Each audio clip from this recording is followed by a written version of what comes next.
मेरे पवित्र मन में गुरुदेव आओ, मैं शास्त्र वाचन करूं, प्रतिभा जगाऊं, अरिहंत भाषित सभी श्रुत देवताओं, क्या बोलना अब मुझे तुम ही बताओ, क्या बोलना अब मुझे तुम ही बताओ, क्या बोलना अब मुझे तुम ही बताओ। देवादिदेव 1008 आदिनाथ भगवान की जय। देवादिदेव मूलनायक 1008 श्यामसनाथ भगवान की जय।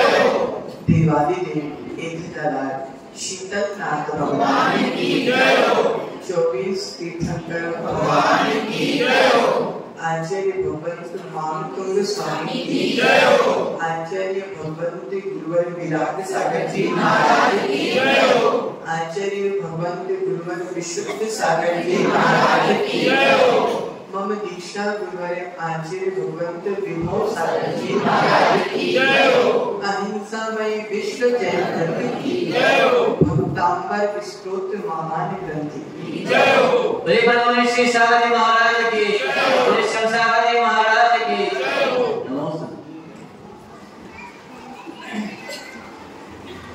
प्रियात्मन,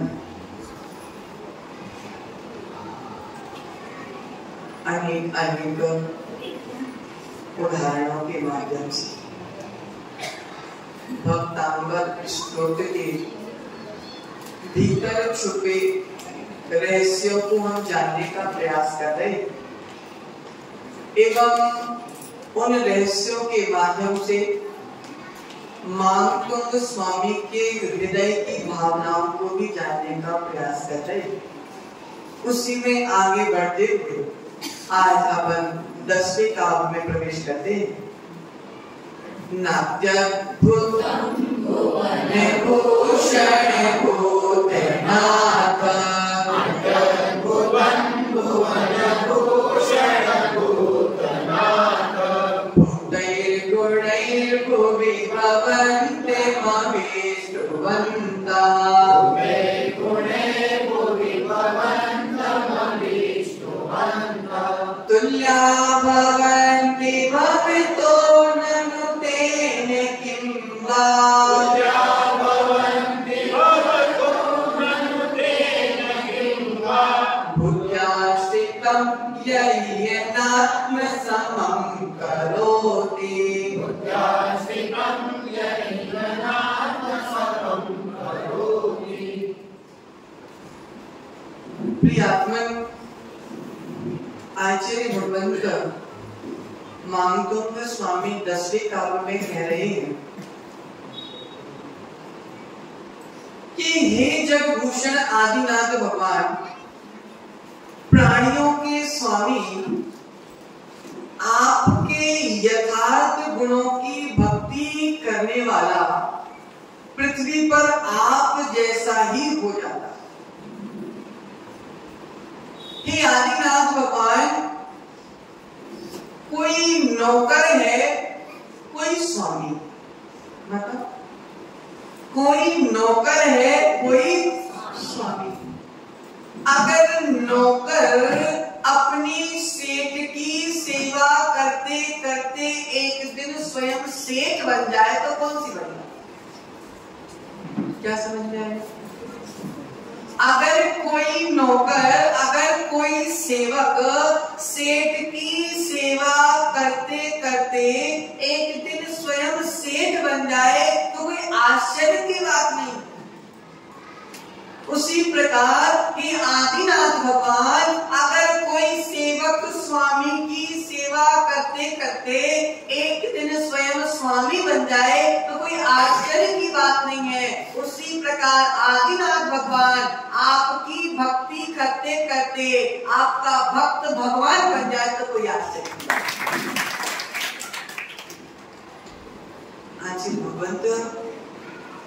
10वें काव्य के माध्यम से आज अपन 2 प्रकार के प्रभाव के बारे में, कितने प्रकार के प्रभाव, पहले 16 जाने, फिर 4 जाने, आज 2 प्रकार के प्रभाव के बारे में जाने। एक है विभाव प्रभाव और एक है स्वभाव प्रभाव। ठीक है, 2 प्रकार के प्रभाव हैं, एक है विभाव प्रभाव, एक है स्वभाव प्रभाव। आचार्य भगवंत दोनों में भेद कर रहे हैं कि जो विभाव प्रभाव है, ध्यान से सुनना, ये पूरा और पूरा डिफरेंस बता रहे हैं विभाव प्रभाव और स्वभाव प्रभाव के। जो विभाव प्रभाव है वे क्षणिक, जो स्वभाव प्रभाव है वे क्षणिक। क्या? जो विभाव प्रभाव है वे क्षणिक है, जो स्वभाव प्रभाव है वे क्षणिक है, जो विभाव प्रभाव है वे उपाधि ग्रहण करने योग्य है, लेकिन जो विभाव प्रभाव है वे क्या है, उपाधि है, त्यागने योग्य। जो विभाव प्रभाव है वे आत्मा का धर्म है, और जो विभाव प्रभाव है वे आत्मा का विकार है, और जो स्वभाव प्रभाव है वे आत्मा का धर्म है। जो स्वभाव प्रभाव है वे आत्मा का सुख है, और जो विभाव प्रभाव है वे आत्मा का दुख है। जो विभाव प्रभाव आत्मा की दरिद्रता है, वही स्वभाव प्रभाव आत्मा की संपत्ति। अंतर समझ में आया? कितने अंतर? 4 विभाव प्रभाव और स्वभाव। विभाव प्रभाव आत्मा की दरिद्रता है, और स्वभाव प्रभाव आत्मा की संपत्ति, आत्मा की निधि। संपत्ति अर्थात निधि।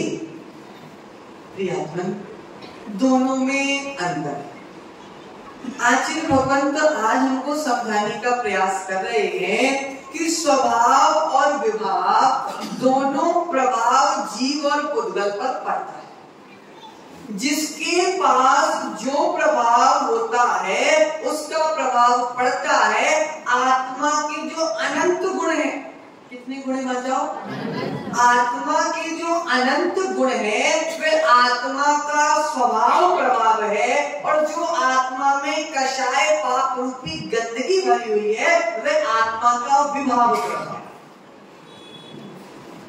स्वाभाविक प्रभाव, स्वाभाविक प्रभाव से प्रभावित होना है, और विभाविक प्रभाव से अप्रभावित होना। सूत्र समझ माताओं, ध्यान से चित्त लगा, कौन आ रहा कौन जा रहा अपन को नहीं देखना, अपन को तो सुनना। आचार्य भगवंत कह रहे हैं स्वाभाविक प्रभाव से प्रभावित होना है, और विभाविक प्रभाव से अप्रभावित होना। अच्छा भाई, जिससे हम प्रभावित हो जाते हैं उसके बारे में जानना, उसके बारे में समझना, और उसको जीवन में लाने का हम प्रयास करने लगे। और जिससे हम अप्रभावित हो जाते हैं उसका मुंह भी देखना पसंद मतलब सकते कि नहीं है, संसारिक जीवन में भी लागू करना। जो व्यक्ति हमको अच्छे लगते हैं, आपकी भाषा में बोलते हैं, जो रिश्तेदार आपको अच्छे लगते हैं, बताओ तुम्हारी पक्ष से कोई आ जाए तो बताओ, तुम्हारे पक्ष से कोई आ जाए तो खूब आवभगत होती है, और आपके स्वामी के पक्ष से कोई आ जाए तो थोड़ा मुंह नाक कान। क्यों? क्योंकि जिनसे हम प्रभावित होते हैं उनको पाने का हम प्रयास करते हैं, और जिनसे हम अप्रभावित होते हैं हम उनको पसंद नहीं करते। आचार्य भगवंत कह रहे हैं आत्मा के अनंत गुणों से प्रभावित होना है, और आत्मा में जो दोष बैठे हुए हैं उनसे अप्रभावित होना है। अगर आत्मा के गुणों से हम प्रभावित हो जाएंगे तो उनको पाने के लिए हम पुरुषार्थ करने लगेंगे। प्रियात्मन, गंदगी अगर हम पर प्रभाव डालेगी तो आत्मा गंदी हो जाएगी, और शुद्धता अगर हम पर प्रभाव डालेगी तो आत्मा हमारी शुद्ध हो जाएगी। तुम्हारी शान घट जाती मुन्ना भाई, तुम्हारी शान घट जाती कि रुतबा घट गया होता। तुम्हारी शान घट जाती कि रुतबा घट गया होता। जो गुस्से में कहा तुमने वही हंसकर कहा। क्या समझ में आया? आज भगवंत समझा रहे हैं कि तुम्हारी शान घट जाती, तुम्हारा महत्व घट जाता, क्योंकि जो विभावित प्रभाव तुम्हारे ऊपर पड़ता है ना, तो गुस्से में हम कुछ भी बोल जाते हैं। जिस समय तुमको गुस्सा आ रही है, समझना उस समय तुम्हारे ऊपर विभाव का प्रभाव चल रहा है। माता, जिस समय तुमको स्वामी से लड़ने की तीव्र भावना हो रही है, उस समय तुम्हारे विभावों का घोर प्रभाव पड़ रहा है। और जिस समय उनको प्रेम से भोजन वात्सल्य के भाव आ जाते हैं, उस समय तुम्हारा स्वभाव प्रभाव चल रहा है। समझ में आ रहा? आज भगवंत कह रहे हैं, क्रोध जब हृदय में है तो विभाव प्रभाव चल रहा है, और जब क्षमा हृदय में आ जाती है तो स्वभाव प्रभाव चल रहा है। विभाव में जाओगे,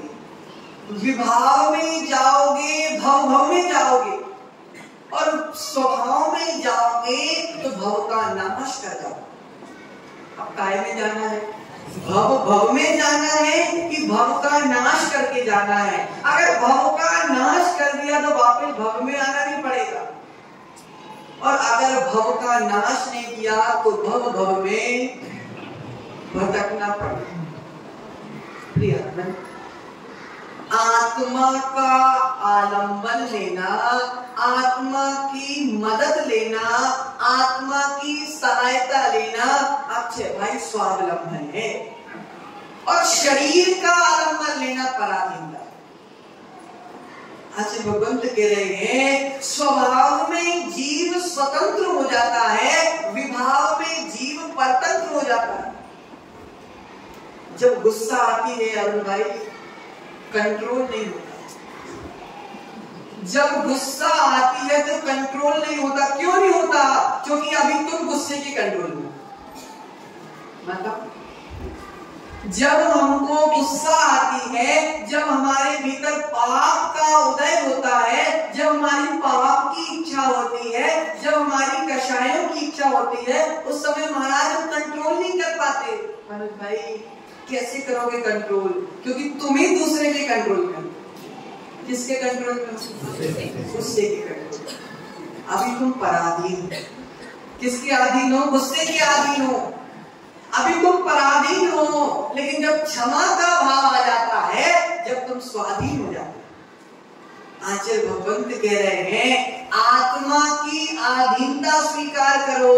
आत्मा की आधीनता ही स्वाधीनता है, और शरीर की आधीनता ही पराधीनता।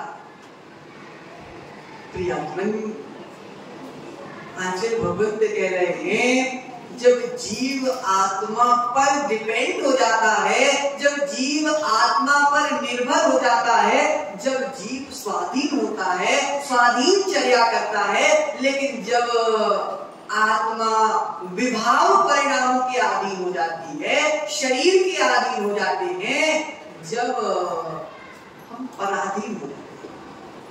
अब अक्षय भाई प्रश्न पूछ रहे हैं कि महाराज ये पुस्तक की भी तुम सहायता ले रहे हो, तो क्या तुम पराधीन हो? क्या आत्मा है क्या पुस्तक? तो आचार्य भगवंत कह रहे हैं, शास्त्र के अधीन होना पराधीन नहीं है, अपने भीतर की बैठी कषायों के अधीन होना पराधीन है। जिनेंद्र भगवान के द्वारा कहे गए शास्त्रों के एवं उनके मार्ग पर चलने वाले गुरुओं के अधीन होना पराधीन नहीं है। देव शास्त्र गुरु के स्वाधीन होना पराधीन नहीं है, अपनी इंद्रिय और इंद्रियों के विकारों के ऊपर आधीन होना पराधीन। समझ में आया? वस्तु का स्वभाव ही धर्म है, वस्तु का स्वभाव ही धर्म है। अग्नि का स्वभाव उष्णता है, तो उष्णता ही अग्नि का धर्म है। जल का स्वभाव शीतलता है, तो शीतलता ही जल का धर्म है। उसी प्रकार स्वभाव ही धर्म है, और स्वभाव को नहीं पहचाना तो धर्म को नहीं पहचाना, धर्म को नहीं पहचाना तो अनादिकाल संसार में भटकने की टिकट तैयार है होना भाई।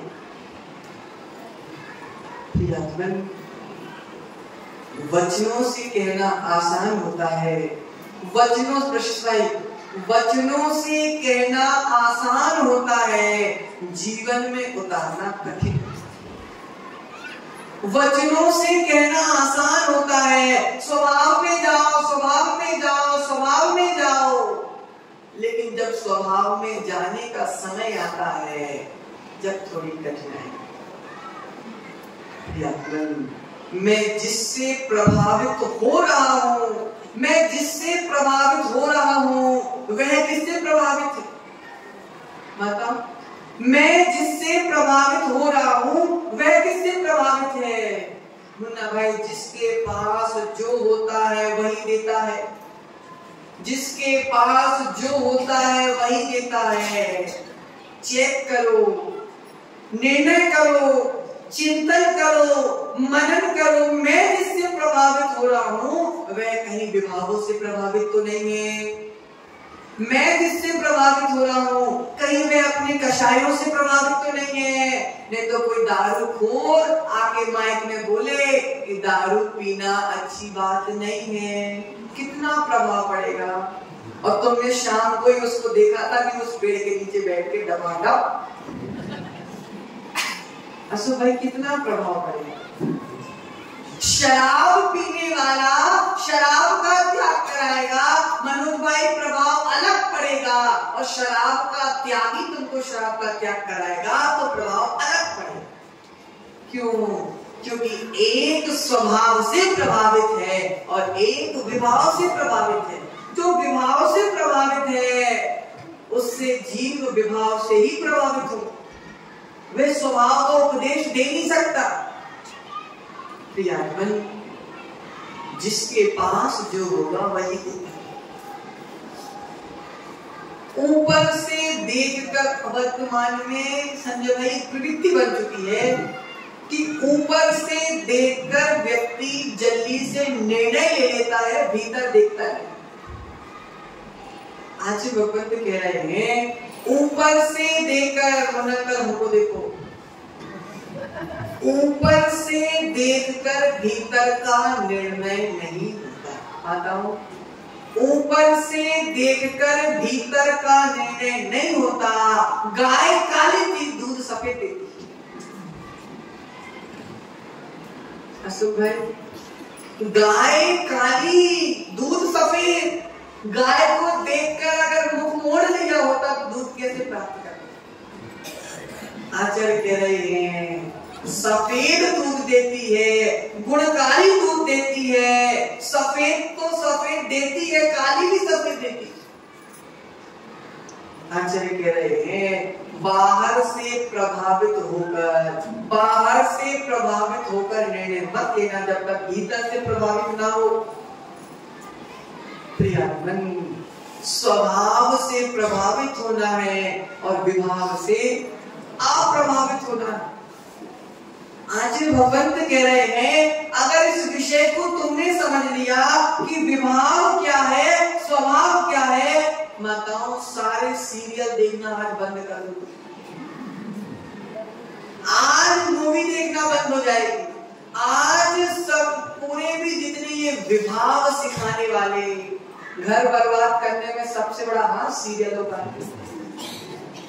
उसने अपनी सास को कैसे परेशान किया, सीरियल ने रोज शाम को 7:30 बजे शिक्षा दे देती है।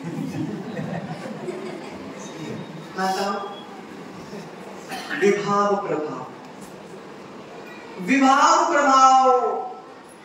अन्ना आंटी, किसी सीरियल में आत्मा की बातें सुनी क्या है? अच्छी बात है, अनुभव ना करो, सीरियल ही देखो। बोलो, अनंत की मम्मी नहीं देखती? कौन देखता है? ईमानदार, हम त्याग नहीं कर पा रहे, ईमानदार नहीं देखती। आचार्य भगवंत कह रहे हैं कि जिसने विभाव प्रभाव को समझ लिया और जिसने स्वभाव प्रभाव को समझ लिया, जिसने इनका निर्णय कर लिया, वे सीरियल मूवी देखना बंद कर देते हैं। आचार्य भगवंत कह रहे हैं, बड़े ध्यान से समझो अजित भाई, तुम सीधी करके बैठो, बचाना है अपन को, कल से नहीं हो तो गवासन से बैठना। आचार्य भगवंत कह रहे हैं कि दूरदर्शन, कौन सा दर्शन?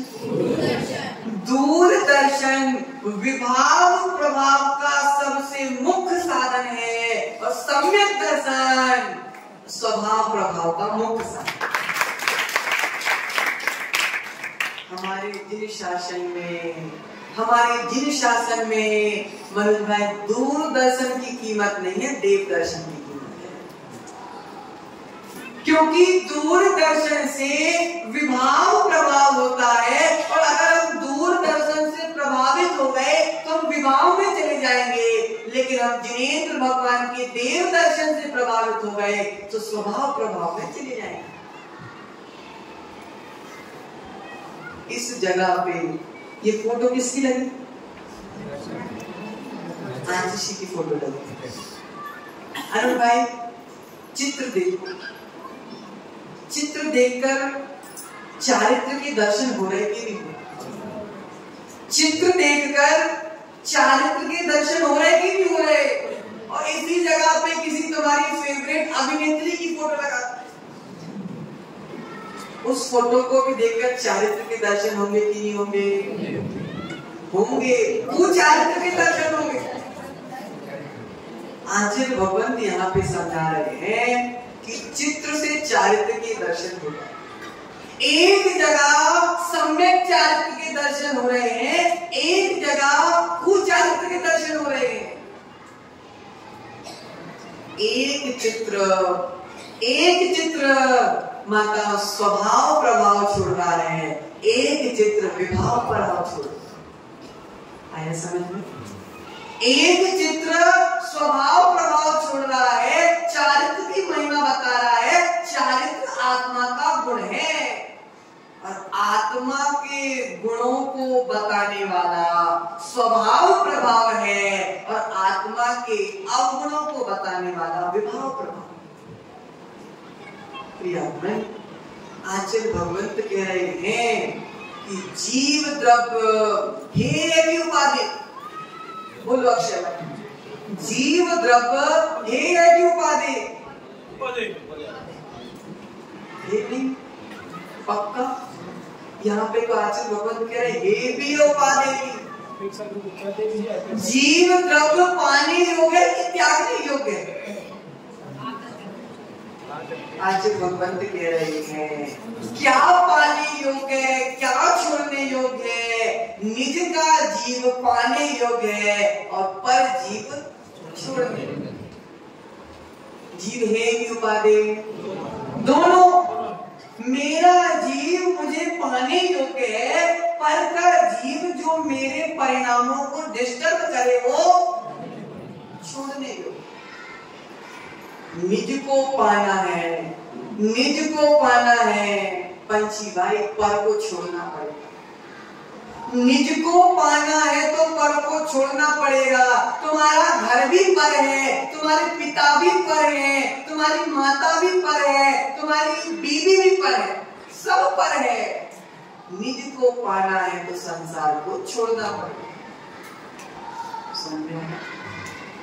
क्योंकि आचार्य भगवत यहाँ पे समझा रहे हैं कि जगन्य को देखने वाला जगन्य हो जाता है और परम को देखने वाला परमेष्टि हो जाता है। जिसका जैसा प्रभाव स्वभाव, प्रभाव और प्रियात्मन अपने से नीचे को देखोगे, पापी जीवों को देखोगे, कसाई जीवों को देखोगे। मनोज भाई बोलते हैं वो भी तो पाप कर रहा है, वो कर रहा तो हम कर रहे, वो कुआं में कूद रहा तो हम कुआं में कूद रहे। इसका मतलब है कि तुम अभी विभाव के प्रभाव से प्रभावित हो। अच्छा भाई समझ में आ रहा है? इसका मतलब है अगर पापी को देखकर हमारा मन पाप करने का हो रहा है, इसका मतलब है कि हम अभी विभाव के प्रभाव से प्रभावित हैं। बताओ, जब तुमको पड़ोसी की बुरी आदत देखकर बुरी आदत करने के भाव होते हैं, तो आरिका को देखकर आरिका बनने के भाव क्यों नहीं होते? समझे भाई? जब पापी को देखकर पाप करने के भाव हो रहे हैं, तो मुनि को देखकर मुनि बनने के भाव क्यों नहीं होते? इसका मतलब है प्रसिद्ध भाई अभी आप विभाव प्रभाव से प्रभावित हो। लेकिन जिस दिन तुमको मुनि को देखकर, अरुण भाई, जिस दिन तुमको मुनि को देखकर, जिस दिन तुमको वीतरागी को देखकर, जिस दिन तुमको निर्ग्रंथ मुद्रा देखकर कपड़े छोड़ने के भाव हो जाएंगे, उस दिन तुम स्वभाव से प्रभावित। स्वभाव से प्रभावित होना है, विभाव से अप्रभावित होना है। समझ में आ रहा? पक्का? प्रियात्मन, जिस दिन अक्षय भाई स्वभाव से प्रभावित हो जाओगे, उस दिन समय सार से प्रभावित हो। जिस दिन स्वभाव से प्रभावित हो जाओगे, उस दिन नियम सार से प्रभावित हो जाओगे। जिस दिन स्वभाव से प्रभावित हो जाओगे, उस दिन भक्तांबर स्त्रोत से प्रभावित हो जाओगे। और जिस दिन विभाव से प्रभावित हो जाओगे, उस दिन दूरदर्शन और दैनिक भास्कर से प्रभावित हो जाओगे। प्रियात्मन समझो, विभाव में पढ़ोगे, ध्यान से सुनना, विभाव को पढ़ोगे तो विभाव में पढ़ोगे। क्या मतलब? विभाव को पढ़ोगे तो विभाव में पढ़ोगे, संसार में पढ़ोगे। और जिस दिन स्वभाव को पढ़ोगे, उस दिन स्वभाव में पढ़ोगे और संसार से पार हो जाओगे। ये भक्तांबर स्तोत्र हम पढ़ रहे हैं, तुम स्वभाव को पढ़ रहे हैं। और इसी जगह अगर हम रील्स सरकार रहे होते तुषार, तो हम विभाव को पढ़ रहे हैं। प्रियात्मन, आचार्य भगवान एक बार एक व्यक्ति आए, बोलने लगे, अरुण भाई जैसे थे वो भी, उन्होंने बोला महाराज मेरा रिटायरमेंट हो गया है, अब मैं घर में बैठे बैठे क्या करूं, तो मैंने सोचा कि फिर से कहीं और नियुक्ति डालूं। आचार्य जी ने उनको बोला कि भैया अभी तक तुम इतने सालों से पापों में पड़े हुए थे, अब तुमको पापों से छूटने का मौका आया है, फिर भी तुम पापों में पड़ने जा रहे हो। जितना समय पहले तुम जॉब में पाप करते थे, अब उतना समय तुमको स्वाध्याय करने का मौका मिल रहा है, तुम वापस भाग रहे हो। अभी तक तुमने विभाव को खूब पढ़ा, विभाव को खूब अपनाया, विभाव का बहुत सम्मान किया, लेकिन विभाव ने तुम्हारा सम्मान नहीं किया। प्रशिष भाई, तुमने विभाव का बहुत सम्मान किया, लेकिन विभाव ने तुम्हारा सम्मान आज तक नहीं किया, बर्बादी किया तुमको। मेरी रजिस्ट्री, मेरा मकान, मेरी संपत्ति। अजित भाई, आज तक तुम्हारी रजिस्ट्री ने तुमसे बोला कि मेरा अजित?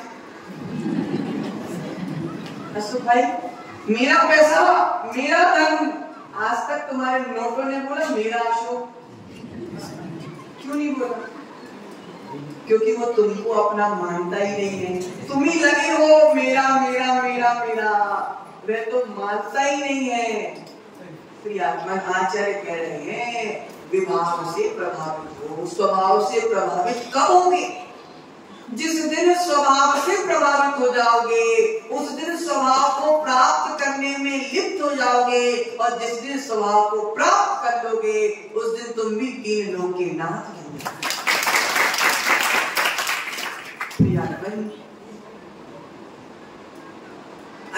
अक्षय भाई, जैनेन्द्र सिद्धांत कोश के रचयिता कौन? जिनेन्द्र जी पंडित, जिनेन्द्र प्रसाद जी।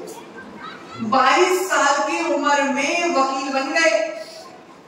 वकील बनकर मां 2-3 साल ही वकालत करी है, उनके हाथ में पुण्य की वजह से तत्वार सूत्र की पुस्तक आ गई। उन्होंने उसका गहन अध्ययन किया, चिंतन कर रहे हैं कि मैंने दुनिया की सारी पुस्तकें पढ़ ली लेकिन तत्वार सूत्र जैसी पुस्तक नहीं पढ़ी। जैन धर्म की मैंने एक पुस्तक पढ़ी तो इसका प्रभाव मुझ पर इतना पड़ा, अगर मैं जैन सिद्धांत की सारी पुस्तकों को पढ़ लूं तो प्रभाव कितना पड़ेगा। ऐसा प्रभाव पड़ा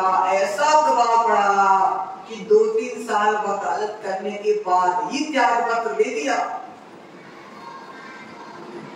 2-3 साल वकालत करने के बाद ही त्याग पत्र दे दिया। लगभग 15-16 साल तक जैन सिद्धांत, न्याय, आगम की प्रत्येक शास्त्रों का गहन अध्ययन किया, इतना गहन अध्ययन किया, और सारे गहन अध्ययन के पश्चात सारे शास्त्रों का निचोड़ जैनेन्द्र सिद्धांत कोश नाम की पुस्तकों में भर दिया।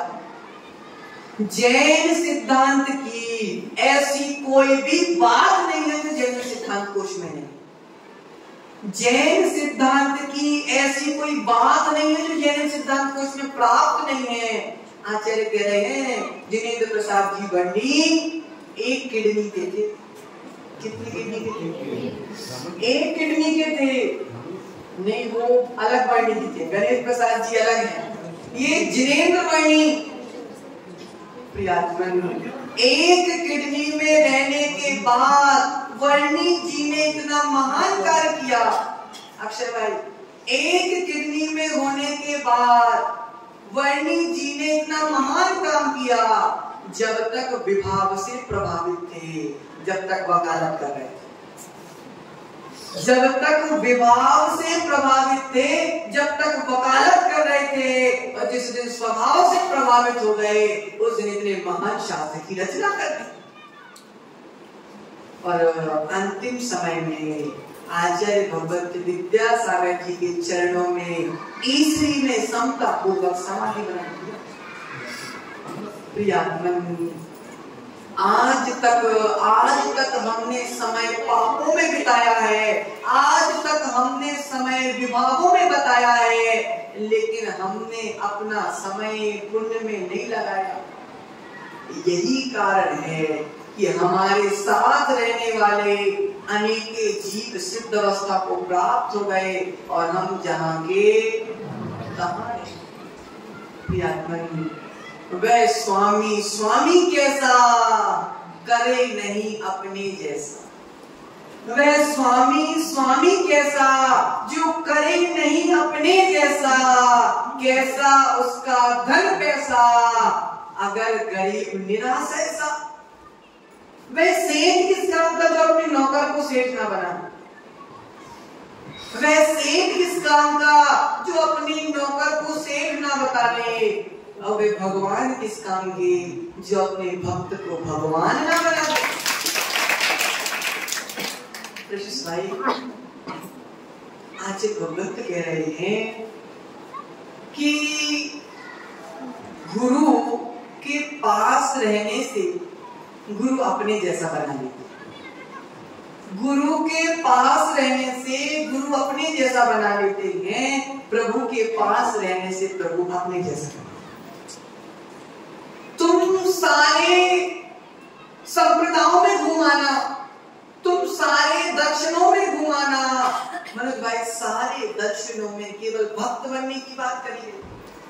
बताओ, तुम किसी भी संप्रदाय दर्शनों में घुमाना, सब जगह भक्त बनने की बात की गई है। सौभाग्य मानो हमारा जन्म ऐसे कुल में हुआ है, ऐसे धर्म को प्राप्त प्राप्त किया है। हमारे मात्र मात्र मात्र समस्त दर्शनों में हमारा जैन दर्शन है, जो भक्त के साथ भगवान बनने की,